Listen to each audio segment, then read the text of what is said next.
Is this the way to get insurance companies' attention? Is this the way to hold them accountable? Stay tuned.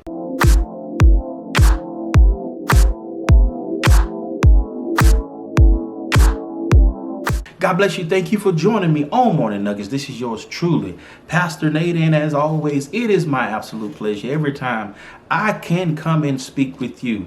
I pray that this video finds you well, and I pray that you had a great weekend.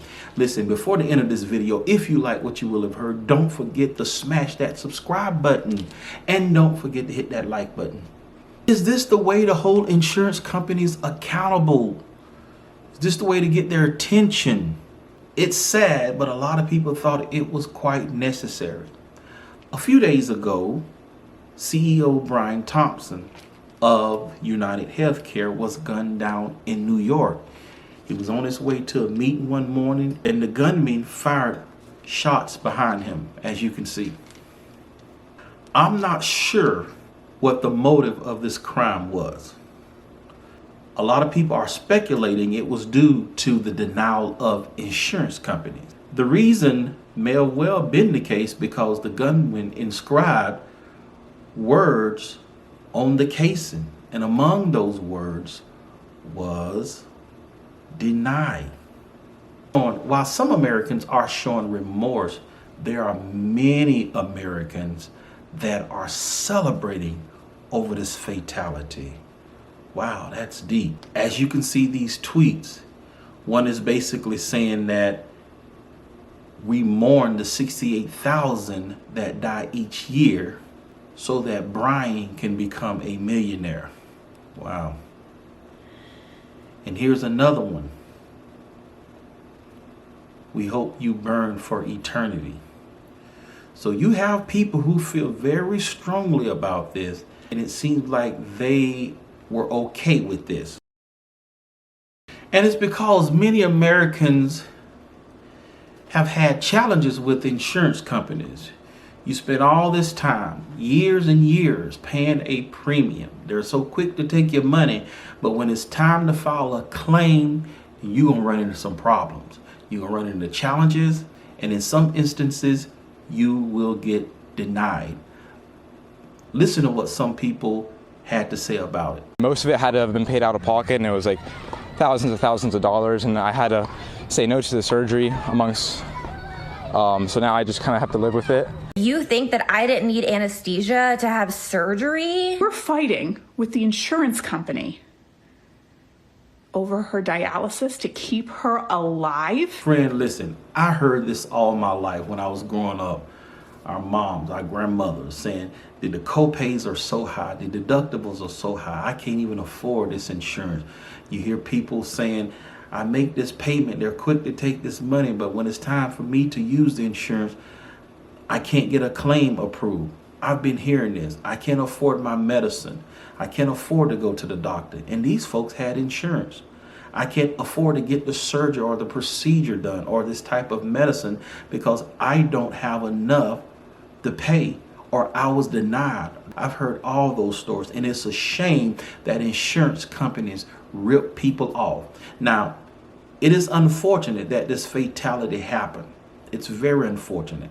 And I'm not saying that it was justified by these reasons. A lot of people saying that, but as a man of God, I can't think like that. All I know is this situation got the attention of insurance companies because, to my understanding, there is one insurance company that was going to put a restriction on anesthetics, and then after they learned of this situation, they lifted that restriction. So this is sending a message of accountability to some insurance companies. All I can say is God's will be done.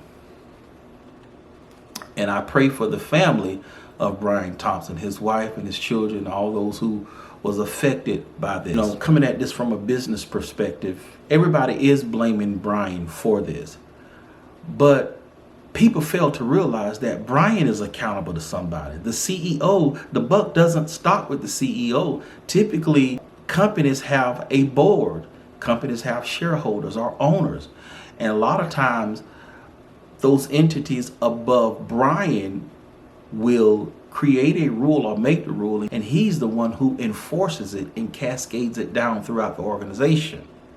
So it might have not been Brian's decision to deny those claims. Now, does he have influence? I'm sure he does as a CEO, and he probably could have taken a part in approving more going through the proper channels.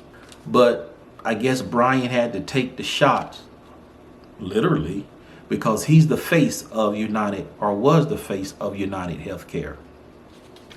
You know, there's a message to all this madness. There's a scripture in Jeremiah 8:22 that says, "Is there no balm in Gilead?" Basically, the balm in Gilead was a medicinal substance from plants, extracted from plants for the healing of your body, for diseases and all types of ailments. And that kind of reminds me of my grandmother, my great grandmother. They used to tell me stories of how they would create something or use a home remedy to heal. And a lot of young people don't know about that. So we might need to get back to that if insurance companies are denying your claims. A lot of our forefathers, they didn't have insurance.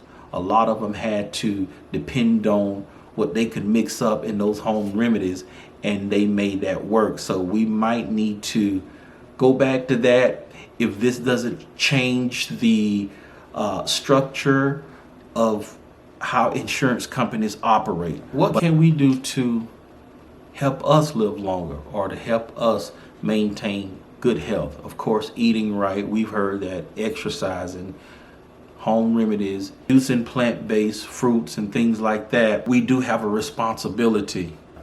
I want you to let me know what you think about this situation. Leave your comments in the comment section. Thank you for dropping by. In the meantime, in between time, be at peace and not in pieces.